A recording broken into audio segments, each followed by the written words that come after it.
The world is at a defining moment on matters climate change. Kenya has not been spared. The erratic weather patterns say it all.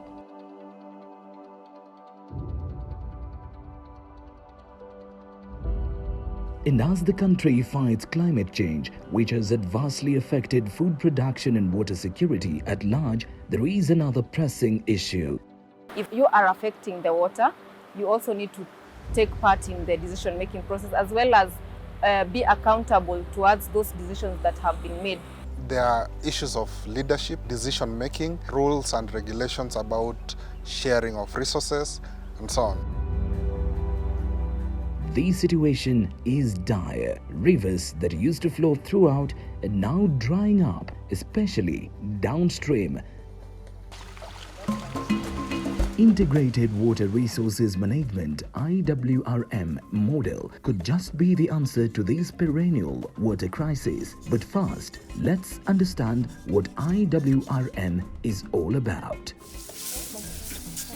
So this is where you bring in stakeholders to come together and think about the water resources. So be it all the way from where the river starts, all the way to where it ends. You know, all those stakeholders who are within, they should have a seat at the table to talk about issues of water, to make decisions about issues of water, and to implement those decisions. IWRM also really depends on a cooperative engagement. So there is the integration of the different roles of different partners, cognizant of the fact that this is a resource that is not just available to themselves, but also needs to be there to other users, but also making it available for future generations. So the issue of sustainability also being very important in IWRM. And talking of the IWRM model, Makueni County is a perfect case study where the model is shaping up. The Center for Social Planning and Administrative Development, CESPAD, has been implementing IWRM in Makueni in collaboration with the Kenya Water and Sanitation Civil Society Network, KEWASNET, since 2012. One of the things that Makueni really did after the capacity building processes is that they came up with mechanisms and systems where they could, common mwananchi would actually be involved in water decision-making processes, the policy-making processes, the budgeting processes. It's work in progress, but we have seen a change in terms of even how far people used to go getting water.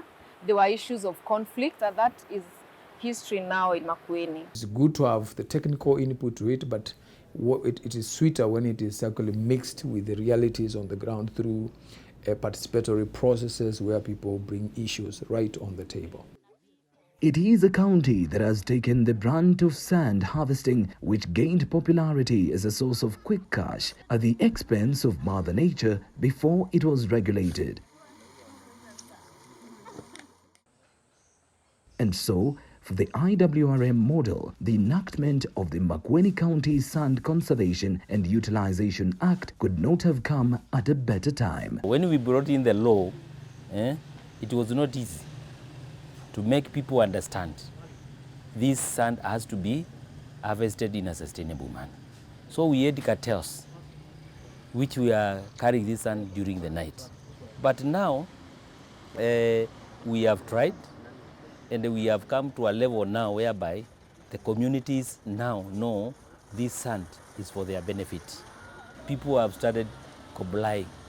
We are at around 90% compliance with this act. Makueni residents are now reaping from the benefits of IWRM. The acute water crisis is slowly but surely turning out to be a case of water under the bridge, so to speak. A while ago, there was no water in this place, and we had to wait for the rains. But things have changed. Water is always there. Again, the water is clean because the sand assists in filtration. We therefore take it like that. And not just water for household use, the residents have turned into agricultural activities, and needless to say, their efforts are bearing fruit, literally. Maembe imeleta employment sana kwa wanarika. Juu tunaweza tukipata wateja sasa kutoka mbali, wanakuja, wanachukua wanarika. Tunaandikwa, tunachuna maembe. The vulnerable, such as women and the youth who are sand scoopers, have benefited immensely from this model. Kwa upande wa maji, natoa hapa mtoni kwa sampu. Haa maji yamenisaidia sana. Na nikiangalia sana sana ni sababu ya changarawe, maana hiki changarawe unajua kinadumisha maji. Kama pale kuna changarawe nyingi, maji hayawezi kukauka haraka. Ndio sababu tunasaidika sana na maji. Kila mkulima area hii amepanda matunda na tumetumia maji ya hii mto. Kama haingekuwa inachungwa vizuri, hatungekuwa na hii matunda ya export, na area hii ndio inaongoza kwa export ya matunda. We mobilized ourselves and formed a group known as KEWASNET Water Resource User Association, and from there we started having different trainings on capacity building to our riparian members and other key people who are using this river. And from there we came up with strategies of doing river conservation along the banks, and we came up with other stakeholders who also integrated to our activities, like CESPAT, who came up with a lot of strategy on conservation. They did a lot of capacity building to Kikurwa, and a lot of knowledge was achieved, and the river was well conserved. And now on to key Iwrm lessons that we can pick from Makueni.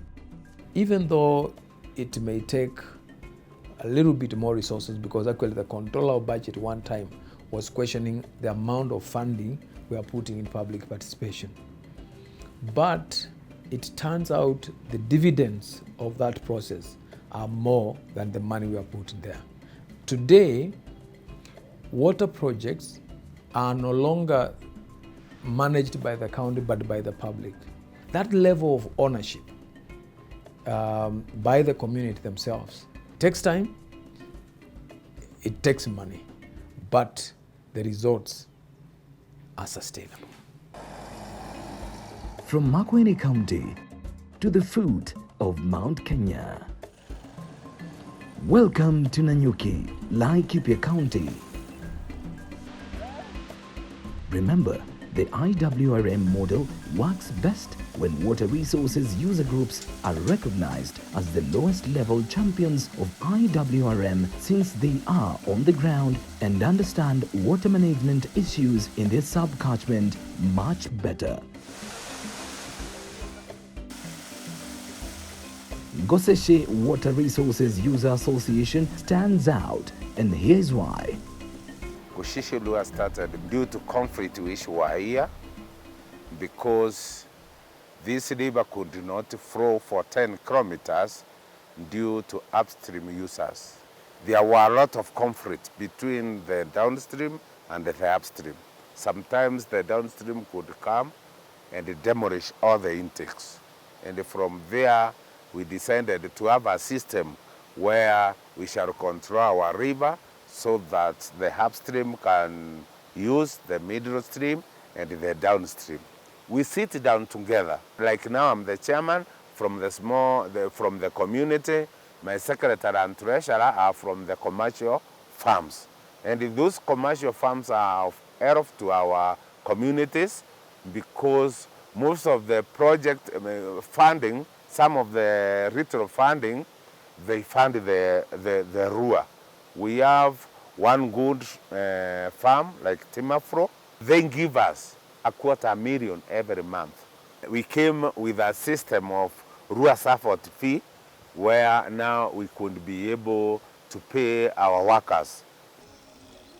From the talk of involving key stakeholders to the practical bit of it, Goseshe is walking the talk. I'd like to welcome you to Sunpro Grows. We are a flower farm, 15 hectares. So far, it's been going well with the support of our colleagues, the Goseshe Water Resources, who've been very good to us, being able to give us allocation of water. So it would have been very difficult to manage it without the allocation from the spring.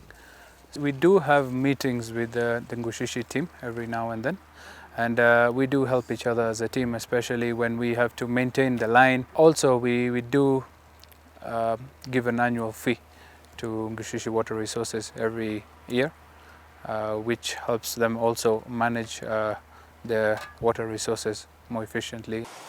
Ngushishi Water Resources User Association is in no doubt a success story, but most of the water resources users associations in the country are struggling, and this makes IWRM a pipe dream in some areas. Ngushishi is under Mount Kenya Ewaso Water Partnership. Stanley Kireme, the coordinator of Ewaso Water Partnership, shares insights on how to fix this problem. What we have come up with is a cooperative, a cooperative called Ewaso Merge Users Circle, where people contribute together, they borrow the money, they are able to do the water pans, they are able to do the drips, and we believe this can actually go a very far way in alleviating the problems of water within this region. From Makueni, Laikipia to Narok County, home to the Mau Forest. IWRM cannot be achieved without involving and considering the needs of the vulnerable.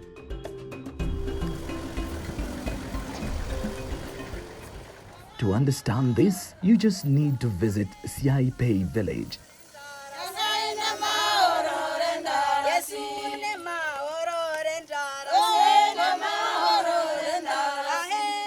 These women are regarded as environmental champions in Siaipai. They used to engage in charcoal burning business, but not anymore.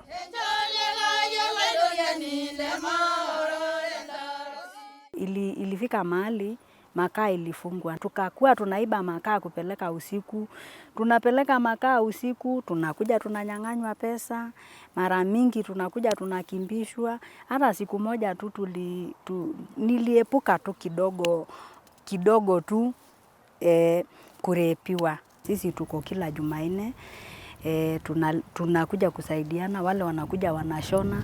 Sisi tumesema tunataka kupika sasa hizi vitu yenye tunapika kama ni ngumu. Sisi tunaweza fanya hiyo kazi na hata sisi tuwe tunauza tupate kitu kidogo. These women came to me, they told me, you are a lady and you are a leader and you will listen to us. The government has stopped us from burning charcoal, but they have not given us an alternative. What do we do? So I started going to one village, and then the problem was very intensive. I went to another one, and then I found out 14 villages were engaged in charcoal burning, and the few women I talked to were about 2,000. And I thought, I have to start a journey with these women. We started small, with a representative from each village. First of all, we said we were charcoal producers, but we are turning into Maasai women environment conservation champions in Narok. Tulipoocha kazi ya makaa, tunaona mvua sasa imeanza kurudi. In their own words, they have turned a new leaf. Mola, tunakuomba tumerudi kurekebisha yale tuliyotenda. Creative ideas for survival are key to these women. And in the spirit of empowering and sharpening their skills, the Center for Social Planning and Administrative Development, CESPAD, and Kenya Water and Sanitation Civil Society Network, KEWASNET, had a surprise for them on this particular day.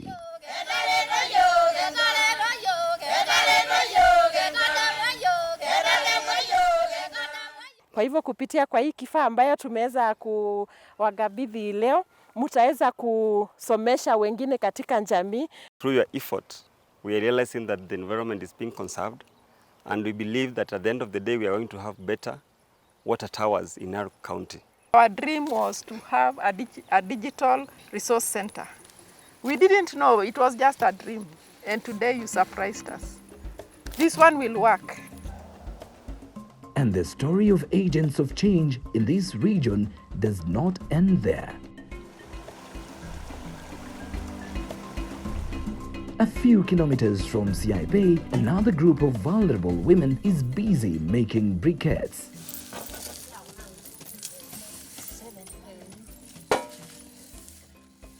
Saa hii watu wale ambao wako active kabisa ni watu 50, lakini generally tunakuaga akina mama 200 kutoka kwa vijiji mbili.